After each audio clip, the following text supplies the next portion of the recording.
الله إلا إذا دعوت إلى التوحيد. Après avoir regardé cette vidéo, la prochaine fois que tu réciteras la sourate An-Nas en prière, tu verras que ta compréhension sera totalement différente de ce que tu croyais. Cette sourate est très certainement une des plus mémorisées au monde. Et à ce sujet, reste bien jusqu'à la fin pour découvrir qui sont les humains qui insufflent dans les poitrines des gens. Voici les secrets de la sourate An-Nas. Premier secret, les mots ont leur importance. Ce premier point va vous paraître difficile à comprendre, mais il est extrêmement important pour le reste de votre vie et celle de vos proches. Lorsqu'Allah nous informe en disant « Qul a'udhu », le mot « a'udhu » veut dire « je cherche protection », qui vient de « al-isti'adha », la demande de protection. Ce terme ne doit pas être confondu avec al-isti'ana, la demande d'aide présente dans la sourate Al-Fatiha lorsque l'on dit « wa iyyaka nasta'in ». Et ce terme ne doit pas non plus être confondu avec le terme al-isti'atha, la demande de secours, présente dans la sourate Al-Anfal. Pour faire simple, voici l'ordre chronologique qu'un musulman respecte habituellement. On demande protection à Allah, al-isti'adha. Si un mal nous a touché, on demande de l'aide à Allah, al-isti'ana. Et si ce mal nous met dans une situation dramatique, alors on demande secours à Allah, al-i'atha. En comprenant cela, on se rend compte qu'en recherchant la protection d'Allah en premier lieu, on évite bien des ennuis. Plutôt que d'attendre qu'un mal nous touche, ou bien pire, que ce mal nous impacte fortement, mieux vaut avant tout et en toutes circonstances demander la protection d'Allah. Deuxième secret, les différentes formes de tawhid. Cette sourate, bien que très courte et très concise, renferme les 3 types de tawhid. Lorsque l'on dit Rabbin Nas, ceci signifie Seigneur des hommes, en référence au tawhid dans la seigneurie, à tawhid al-Rububiyyah. Car c'est lui qui détient la création, c'est-à-dire qu'il donne la mort et la vie. Car il détient la gérance, c'est lui qui gère et administre absolument toutes choses visibles et invisibles. Et car il est le seul vrai roi, c'est-à-dire que c'est à lui que tout appartient. Ensuite, lorsque l'on dit Malikin Nas, ceci signifie souverain des hommes, en référence au tawhid dans les noms et attributs, car parmi ses noms les plus beaux et ses attributs les plus parfaits figure le nom Al-Malik. Puis, lorsque l'on dit Ilahin Nas, qui signifie littéralement le Dieu des hommes, mais dans le sens le seul digne d'adoration, eh bien ceci est en référence au tawhid al-uluhiyya, le tawhid dans l'adoration. Et ceci démontre l'importance de cette science fondamentale qu'est l'unicité, at-tawhid. Troisième secret, le vrai sens du waswas et du khannas. Le waswas, c'est le fait d'insuffler le mal sous forme du bien et le bien sous forme du mal. Autrement dit, il s'agit d'une parole fausse, d'une parole manipulatrice qui a pour but de corrompre les cœurs. Et al-khannas, c'est celui qui fuit rapidement et furtivement à l'écoute de l'évocation d'Allah. Il se distingue par sa capacité à disparaître à toute vitesse lors du dhikr.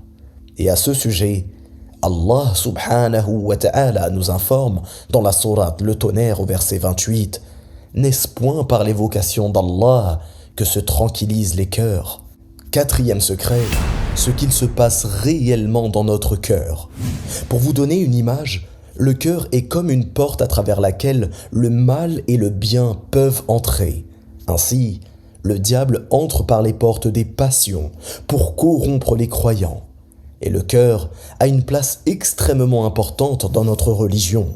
Le prophète Mohammed sallallahu alayhi wa sallam a dit « Il y a en vérité dans le corps un organe, si il est bon, tout le reste du corps sera bon. Et s'il est mauvais, tout le reste du corps sera mauvais.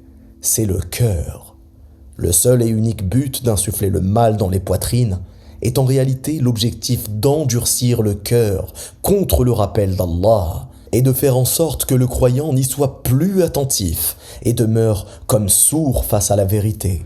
Allah nous informe à ce sujet dans la sourate Az-Zumar au verset 22. N'est-ce pas que celui dont Allah ouvre la poitrine à l'islam et qui détient ainsi une lumière venant de son Seigneur? Malheur donc à ceux dont les cœurs sont endurcis contre le rappel d'Allah. Ceux-là sont dans un égarement évident.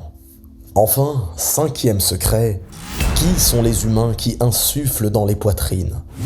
Allah nous informe donc dans les 2 derniers versets de cette sourate « Alladhi yuwaswisu fi sudurin nas minal jinnati wan nas » qui souffle dans les poitrines des hommes, des djinns et des humains. Et beaucoup se demandent, qui sont ces humains qui soufflent dans les poitrines des gens? Eh bien, tout d'abord, aussi vrai que certains djinns sont vertueux et sont soumis à Allah, certains êtres humains sont eux des corrupteurs et marchent sur les traces du diable. Ils sont ceux qui mènent une guerre acharnée contre les croyants et leur foi. Leurs armes sont justement leurs insufflations, leurs instigations, leurs wasawis, qu'ils soufflent dans les poitrines des gens pour les troubler, les dévier et les affaiblir, et en leur faisant croire que le mal de la corruption est un bien pour eux ici-bas. Et attention, ne vous dites jamais que vous êtes plus fort que tout et que vous n'avez pas besoin de la protection d'Allah, non. Ne vous dites surtout pas que votre caractère est incassable et que vous êtes intouchable, car insufflation après insufflation, ambiguïté après ambiguïté, mais surtout passion après passion, il se peut que ces wasawis vous atteignent sans même que vous vous en rendiez compte. La preuve, le meilleur des hommes avait lui-même l'habitude de demander protection à son Seigneur contre ce mal. Qui sommes-nous donc pour prétendre ne pas avoir besoin de la protection d'Allah, notre Créateur, notre Seigneur? Et surtout à l'époque à laquelle nous vivons, dans laquelle les wasawis sont présents à la télé, à la radio, au travail, sur les réseaux, dans les transports et parfois même dans nos fréquentations. Pour finir, il est surprenant de voir des personnes lire scrupuleusement le mode d'emploi d'un fabricant de meubles qui indique à l'impératif « Ouvrez cette boîte, tournez cette vis, tapez ce clou ». Et nous sommes tous d'accord qu'il paraîtrait invraisemblable de ne pas suivre ce mode d'emploi d'un constructeur pour monter un meuble. Mais quand il s'agit de lire le Coran, qui est la parole du constructeur de nos corps, du créateur de nos cœurs et de l'univers tout entier, certains deviennent négligents et sceptiques. Si Allah dit « Qul » dans cette sourate, il ne laisse pas le choix. Il s'agit d'un ordre, d'une injonction faite à son prophète et dans cette situation, à plus forte raison à nous aussi, car il sait que derrière cela se cache un bien pour nous. J'espère que cette vidéo t'a apaisé le cœur et t'a enrichi en sciences. Je te rappelle que ma formation est disponible pour apprendre à parler arabe en un temps record sans même savoir lire et écrire. Je te rappelle aussi qu'une des plus belles façons de soutenir cette chaîne est de t'abonner, de commenter tes impressions et de liker cette vidéo. En partageant cette vidéo, tu seras peut-être la cause d'un retour vers Allah d'un de tes proches. Wallahu a'lam. Barakallahu fikum. Wassalamu alaykum wa rahmatullah. Si tu as aimé cette vidéo, tu aimeras certainement celle-ci qui parle des secrets de la sourate Al-Fatiha.